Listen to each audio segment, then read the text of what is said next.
So the Power Universe is a term that I've been using since the start of my channel. Those who have been following me and watched my videos from the beginning will know that the Power Universe is just getting started. I'm breaking down the latest news from the Power Universe, focusing on what the cast said about what we can expect from Power Book 2 Ghost, what Joseph Sikora said about what we can expect from Power Force and his character itself, and what we can expect from Power Book 3 Raising Kanan. So welcome back to MovieBot, let's talk all things power.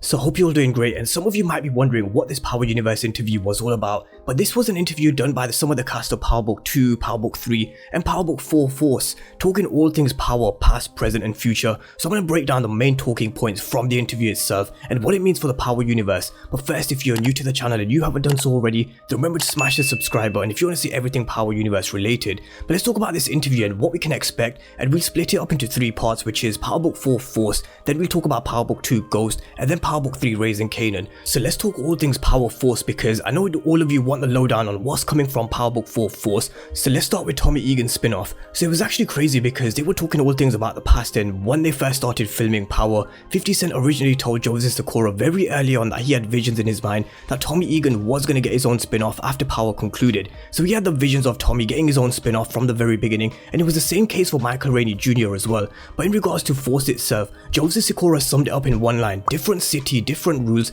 but the same Tommy Egan. He broke his character down and what we can expect from him, and now that Ghost is actually dead, because throughout Power, apart from the ending in season 6, we saw Ghost making all of the decisions. He was making all of the plays, and the interviewer said, you know, Tommy's always been in the shadow of Ghost. So how is Tommy going to react now that he's got no Ghost, basically? Joseph Sikora summed his character up perfectly. He said now we're going to see a more completed person, and someone who's not only able to think and act on his own, but actually has more finesse than he was first aware of himself, and that he had this finesse the whole time. Tommy Egan is going to have a eureka moment where he actually realizes that he's had this finesse the whole time because he's always had Ghost do the thinking for him. So we're going to see a different side to Tommy, a much more dangerous Tommy with more finesse. And Joseph Sikora spoke about Tommy, how he always gives credit to what gave credit to him, and that was the streets. And that's why we see his character who lives and dies by the street code. He's never swayed away from the streets. You know, when we heard Tommy tell Ghost when Ghost wanted out of the game at the end of season 2 after the fight with Kanan, Tommy said that this was all he was ever good at. He belongs in the streets, and he was the one guy at the end of the show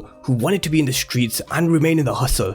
Tommy always gives credit to the streets, and he said this is the reason why Tommy never got because he was always giving credit to the streets and he was never afraid to die. He hid in plain sight, and if today was the day to die, then today was the day. So that was Joseph Sikora and what he said about his character, what we can expect from him on Force, and this honestly is what we're all waiting for. We're waiting to see Tommy bring out this finesse that he was talking about, because like he said, he had this all along, but he just never knew. He's gonna have a eureka moment, and I'm sure this is something similar to what I've said in my Power Force predictions before, but we're gonna see Tommy having to think for himself, making decisions, and we've started to see at the end of season 6 anyway, but Force is about to take it to a whole nother level. So anyway, that was Power Book 4 Force in a nutshell about what to expect. So let's talk about Power Book 2 Ghost season 2 next, and we had Michael Rainey Jr., Mary J. Blige and Method Man who were on from Power Book 2 Ghost. Davis McLean's character is really going to pick up from where he left off. He saw an opportunity with Sax and he took it. He's an opportunist and he's a winner, but we're also going to see a bit more of his life, and what I think he meant by this is I think we're going to see him, his wife, we're going to see who Davis McLean is apart from this lawyer that we see. Now Mary J. Blige was saying that there's going to be a lot more blood in season 2 compared to what we saw in season 1. We never saw much apart from Kane killing a few at the beginning, killing Ramirez. We also saw Tariq killing Jabari, but the way Mary J. Blige was talking, she said there's going to be a lot more blood in season 2, so it seems like there's going to be a lot more action and a lot more deaths. We're going to see people like Mecca, the new Connect, because Monet of course killed Rico, so we were always going to be introduced to a new Connect, so he could play a major role in season 2 and going forward as well. We're going to see a lot more of a deadlier character in Monet Tejada. One thing she said, and she hopes her character doesn't kill any of her kids, so she's not ruling it out. And I've said before that Power have run with this theme of a father and son killing theme with Ghost and Tariq, Kanan and Sean, and Tony Teresi and Tommy, so I really wouldn't be surprised if we did see this at some point in the future. But on Tariq St. Patrick, he said that he's now a Tejada, he's Monet's son, because of course we saw Tasha going into Witsec. He's going to be totally isolated from his mother from the beginning. He's going to be trying to figure out how to balance himself, how to balance his life from his school, his drugs, but he's someone who adapts to his situation. He's always adapting and he's good at adapting. So yeah, yeah, we're gonna see Tariq adapting to his surroundings, but he's gonna have tough decisions to make. He's not gonna have to call Tasha because in season 1, he always had Tasha by the phone. So Tariq is really gonna have to adapt to his surroundings and adapt to the situation. There was also a word on Tommy and Monet, and I just feel like there's something could be there in the future. Tommy felt disrespected in a way, the way everything went down, and I just feel in my opinion the two worlds will connect again at some point. But season 2 of Power Book 2 Ghost does sound like there's gonna be a lot more death with what Mary J. Blige said, and I'm looking forward to it because this show is only going one way from here.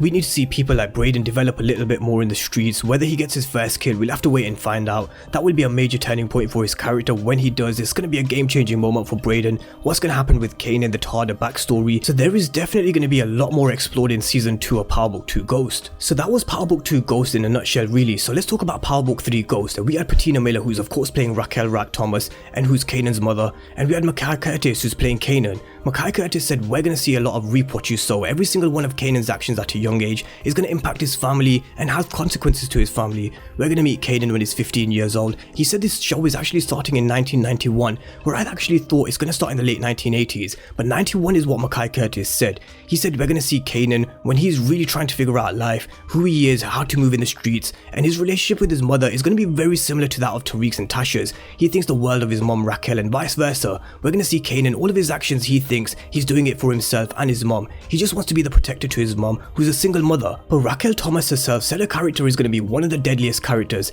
She's going to be deadly, a hustler, a breadwinner for a family. This is something we came across when I spoke about her character description. But her being a single mother, she thinks the world of Kanan and everything she does is for Kanan. And not just for Kanan, but for her family, because she is the sole breadwinner for a family. She said we can expect her character to really be on her toes with the dudes in the streets because she's a woman in a man's world at the time where she really has to make her presence known. And everything from the scenes, the clothing, the music itself, everything is really going to feel like the late 1980s and 90s. It's going to really have that sort of vibe, and we're going to see some similarities to a couple of characters in Power Book 2 Ghost. We're going to see some struggle. We're going to see Raquel and Kanan struggle. It's going to be very reminiscent of the relationship that we do see between Tasha and Tariq. But that was Raising Kanan in a nutshell, what to expect. And unfortunately, there were no dates as to when the show is going to be released. Raising Kanan, of course, we know that it's going to be coming in the summer, but this was actually recorded a week before Power Book 4 started filming. So they were just doing table reads at this time, and this was recorded before. But let me know what you guys think, because there were some good insights, and especially into Power Book 4 Force. Toby's character is going to have a lot more finesse about him. Power Book 2 Ghost Season 2 is going to be a lot more deadlier with a lot more blood. And in Raising Kanan, we're going to see this relationship between Kanan and Raquel, which is very reminiscent of the relationship between Tasha and Tariq. So let me know what you guys think down in the comment section. And if you're new to the channel and you haven't done so already, then of course remember to smash the subscribe button. But thank you guys for watching, and I'll see you next time.